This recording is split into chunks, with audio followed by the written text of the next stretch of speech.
You ever get that feeling?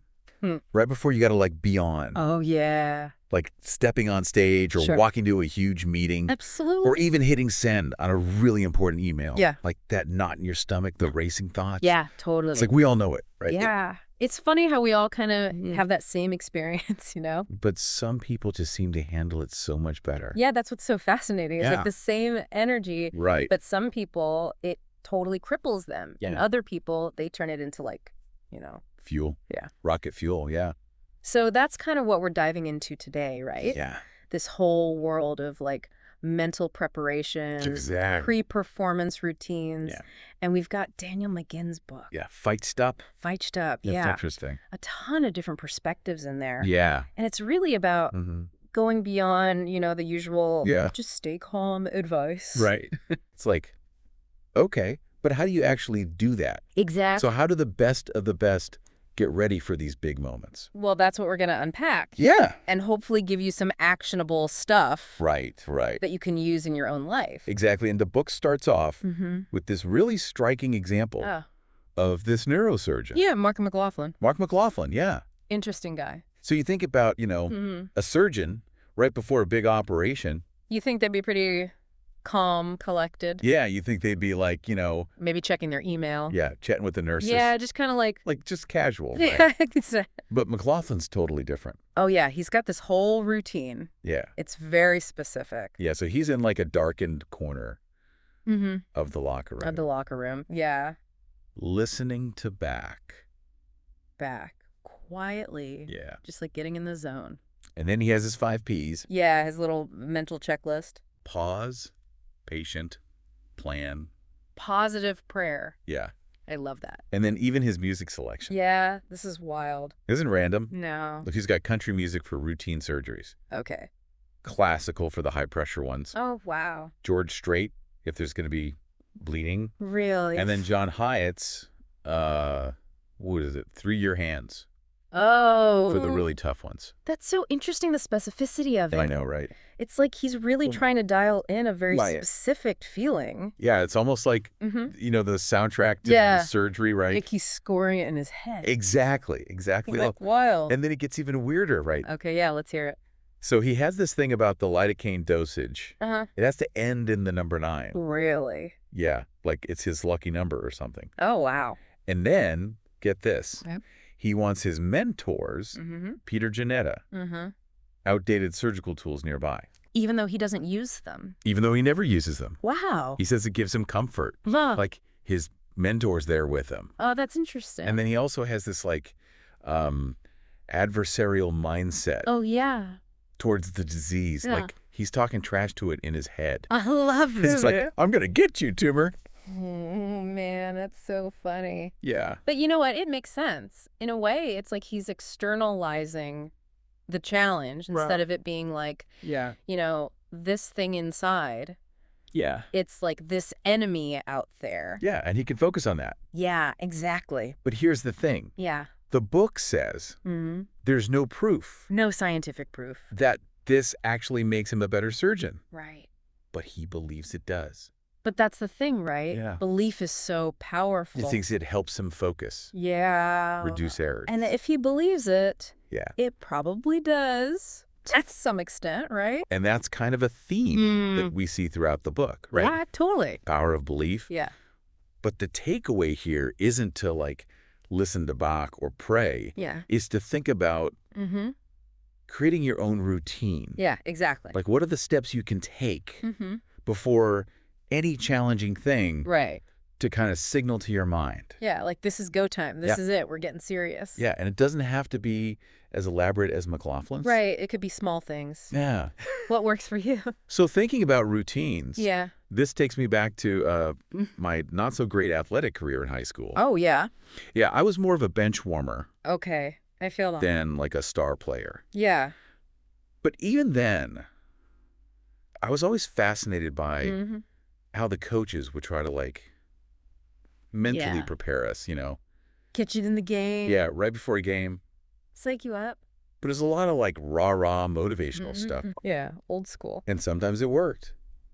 Sometimes it didn't. Yeah. But now it seems like there's this It's becoming more scientific. Yeah, more science behind it. Yeah, exactly. That's not just intuition anymore. No. And it's not just for athletes either, right? Right, it's relevant for everyone. Yeah, like in the gig economy, project-based work. We're all facing these high-stakes situations. Yeah, all the time. Presentations, interviews. Exactly. Client pitches. So, like, what's actually happening in our bodies when we feel that pressure? Yeah, that's a good question.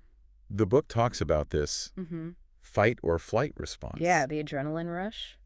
Right. So, like, what is that exactly? So it's this basic survival mechanism. Okay. You know, way back when we were cavemen and stuff. Right. And we see a threat. Uh-huh. Our body dumps adrenaline. Okay. It gets us ready to either fight or run away. Right. And it's still with us today. Yeah, even though we're not running from saber-toothed tigers anymore. Yeah, exactly. But our body doesn't know the difference. Right, so it reacts the same way. Whether it's a physical threat or a big presentation or a job interview. Yeah, it's that same feeling. Exactly. And the book uses this great anecdote about this violinist, Noah Kageyama. He was only 7 years old. 7 years old? Yeah, at this summer music program. Wow. And he saw this other kid totally melt down on stage. Oh, no. Yeah, forgot the music. Yikes. Panicking. Oof, rough. And it's like this aha moment for him. Yeah. He realized, like, oh. It can happen to anyone. Things can go wrong. Yeah. It's not always perfect. Right. And then Kageyama himself started getting nervous. Yeah. Sweaty palms. Totally. Mind wandering.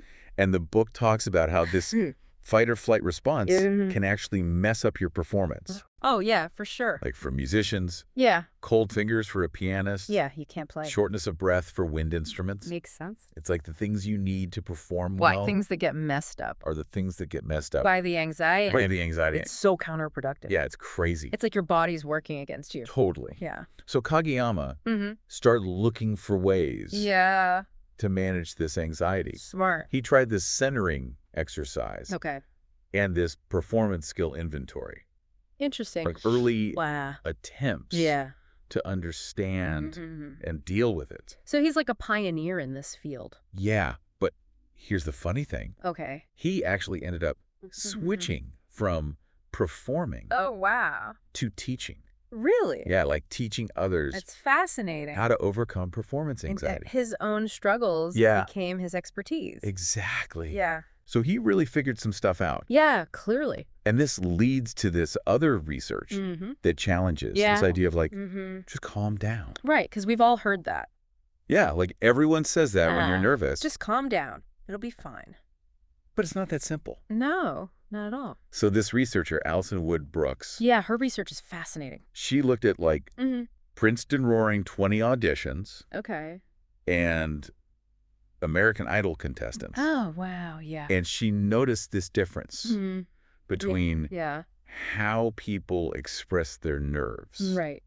So some would be like, you know, visibly nervous, apologizing for being anxious. Right. And others were more like they were excited. Yeah, energetic, saying they were excited. Yeah. And she found that the ones who framed it as excitement actually did better. Interesting. So then she did all these experiments, like people singing karaoke. Oh, wow. Giving presentations, solving math problems. And every time, the ones who said, I am excited, did better. Than the I am anxious people. Than the I am anxious. And the calm down people. Or calm down people. Yeah, that's fascinating. And this is where this idea of reappraisal comes in. Okay, so what is that? It's basically reframing your anxiety as excitement. Oh, I see. So that rapid heart rate, the butterflies, it's not fear. Right. It's your body getting ready to go. It's getting pumped up. Exactly. Interesting. And there's even this study with GRE test takers. Oh, wow. They just read a statement about how excitement can be helpful. And their math scores went up. What? Just from reading that. That's wild. So it's like your mindset really matters. Totally. So instead of trying to be calm, maybe you should be asking yourself, how can I reframe this? Yeah, good question. How can I see this nervous energy as like anticipation and readiness? I love that. And then the book talks about this Yerkes-Dodson law. Oh, yeah, I've heard of that. So it's this idea that there's an optimal level of arousal. Yeah. Not too little, not too much. Yeah, it's like this inverted U shape. Exactly. So too little and you're like sluggish. Yeah, not motivated. Too much and you're overwhelmed. Yeah, you can't focus. But there's this sweet spot. Right in the middle. Where you're like yeah, energized and engaged. Yeah, that's the zone. But not freaking out. Right. Exactly. But then there's this other model that says, well, that sweet spot's not the same for everyone. Right, the IZOF model. Yeah, the IZOF model. Individualized zones of optimal functioning. It's like, what works for you? Yeah, exactly. Might not work for me. And it might change depending on the situation. Yeah, exactly. So it's not like a one-size-fits-all thing. So it's not just like turning the anxiety off. Right. It's more like adjusting the dials. In the mixing board. Yeah, on a mixing board. To get the right blend of emotions. Exactly. So you're like the sound engineer of your own emotional state. I love that. Yeah. And to help with this, the book talks about this centering technique. Oh, yeah, I've heard of this. By Don Green. Yeah, it's supposed to be really effective. Yeah, and it's like this way to control your energy really quickly. In like 10 seconds. Yeah, under 10 seconds. So first you set a clear intention, like what's your goal? One specific thing. Yeah. Got it. Then you pick like a focal point, something distant, unimportant. Okay, to distract you. Yeah. Okay. Then you do mindful breathing. In through the nose, out through the mouth. Yeah. Belly breathing. Yeah, exactly. Okay. Then you release muscle tension. Yeah, starting from the head. Yeah, head to toe. Okay. Then you find your center. What's that? It's like this point below your navel. Okay. And kind of inward. To like ground yourself. Yeah, it's supposed to help you feel calm. Okay, that makes sense. And then you repeat your self-cue. It's a self-cue. It's like a short phrase that triggers the action or mindset you want. Like a little mantra. Yeah, exactly. Okay. And then finally you direct that energy to that focal point you picked earlier. So you're basically like channeling the energy away from the anxiety. Exactly. I like that. So it's not just telling yourself to calm down. Right. It's actually giving your mind something to do. Right. Specific steps to focus on. And then the book talks about this crazy thing. Oh, yeah. What's that? They call it the disaster audition. Disaster audition. At Juilliard. Oh, wow. Yeah. So it's not your typical audition. What do they do? It's designed to totally mess with the students. Oh, that's interesting. So they bring them in randomly. Make them carry their instruments up flights of stairs. So they're already tired. Yeah, sweaty and out of breath. Wow. And then the rehearsal room is filled with this loud static. Really? Yeah, from a radio playing Spanish baseball. That's so distracting. I know, right? Yeah. And then when they get to the performance space, there's no privacy screen. Oh, wow. The judges are right there. And they're like mispronouncing names. That's so rude. Eating snacks.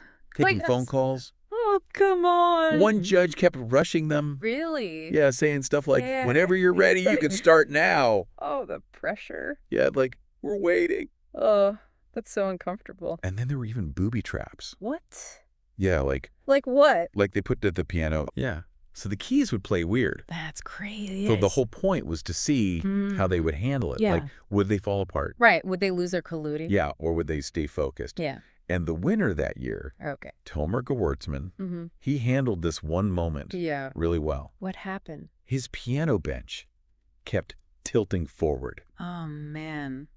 But instead of panicking, he just stopped, looked around, and got a new bench. Like he was totally unfazed. Yeah, so calm. That's impressive. And then there's this other student, Kaylee Smith. Okay. She used to just like frantically practice right up until the audition. Yeah, I can relate to that. But after this class, she started doing centering exercises, breathing, positive affirmations, focusing on effort, not outcome.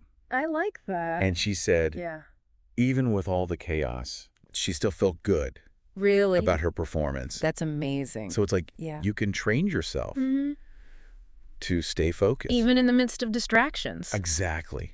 Oh. So what are your distractions, listener? Yeah, good question. How can you build a routine that helps you overcome them? So we're seeing how important routines are. Yeah. And the book talks about routines and ritual. Yeah, and even superstitions. Oh, yeah, all that stuff. Like what people do to prepare. The moments. Like Stephen Colbert. Oh, yeah, the comedian. He had this whole elaborate pre-show ritual. What did he do? Like, he would ring a bell. Really? In his dressing room. Okay. And imagine he was a hotel concierge. What? Wishing himself good luck. Oh, that's so funny. And then he would touch hands with all the crew members. In a specific order? In a specific order. Wow. And bite the end of a certain pen. Really? Yeah, a BSE pen. And then he would slap his face twice. No way. Yeah, and stare at a spot on the wall. Oh, man, that's intense. Yeah, it was a whole thing. That's a lot. And then you have Jerry Seinfeld. Okay, yeah, he's more chill. He just looks at his notes until 5 minutes before showtime. Okay. And then puts on his jacket. And that's it? Yeah, he says putting on the jacket signals to his body. Okay. It's go time. Interesting. So the book says these pre-performance routines, they're like systematic thoughts and actions related to the task. Okay. And research shows athletes who do this consistently tend to perform better. Interesting. And they don't know exactly why, but they think it's like it helps you focus. Focus. You reduce distractions, Yeah. triggers, Yeah. practiced movements, makes you feel optimistic. Yeah. Probably Positive. saying a mental checklist. Yeah, like a checklist, like pilots use to make sure they've done everything. Yeah, before takeoff. Yeah. So you're doing the same thing for your performance. But then the book makes this distinction between task-related routines and rituals. Which are more like... seemingly unrelated actions. Oh, I see. Like Colbert's bell ringing. Yeah, that's not directly related to comedy. And pen biting. Right, exactly. And we see this in sports, too. Oh, yeah. LeBron James with his handshake. Yeah, the powder toss. Wade Boggs. Baseball guy. Ate chicken before every game. Really? Every game? Yeah, every game. Wow. Took exactly 117 ground balls. That's so specific. And scratched chai in the dirt. Achoo! Yeah, the Hebrew word for life. Huh. Interesting. And he wasn't even Jewish. Oh, wow. So it's like these rituals. They give you a sense of control in uncertain situations. Like you're doing something familiar, predictable. Makes sense. And then there's superstition. Oh, yeah, that's a whole other thing. Right. Like when you think a certain action will magically affect the outcome. Like it has some power. Yeah, like Boggs's rituals, McLaughlin's Lucky Lidocaine. The number 9. Yeah. Yeah. It's like those Bud Light commercials. Oh, yeah. It's only weird if it doesn't work. Exactly. That's funny. So it's like, if it works for you and it's not hurting anyone, maybe it's okay. Yeah, why not? And this idea of what works for you leads to this other thing called positive contagion. Oh, interesting. What's that? It's like the idea that we can be influenced by objects associated with success. Like good luck charms. Yeah, like the book tells this story about Lauren Block and her lucky Nike shoes. Really? Yeah, and then her roommate started wearing them. And what happened? And started doing well on exams. Wow, just from the shoes. Yeah, it's funny how these things start. I know. It's like you have a good experience and you associate it with this random object. Yeah, like college students. Oh, yeah. With their exam superstitions. Lucky pens, certain clothes. Lucky pens, jewelry. Yeah. Certain seats in the classroom. I had a lucky hat. Pre-exam songs. Yeah. It's like our brains are looking for patterns, trying to make sense of things. Yeah, even if there's no real connection. Exactly. Like those pigeons. Oh, yeah, Skinner's pigeons. They thought their little dance made the food appear.